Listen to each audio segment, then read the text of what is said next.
This is the day one that I use product of Miss Rosmar. Ipakita ko sa inyo guys yung ginamit ko.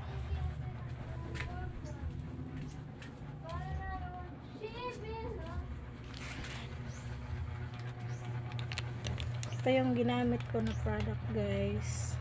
Kojic Feeling soap ni Ma'am Rosmar.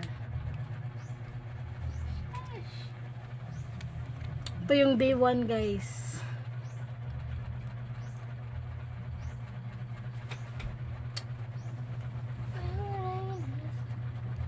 Bye bye guys. Papakita ko sa inyo mga 1 week na paggamit ko guys kung anong resulta. Bye bye guys.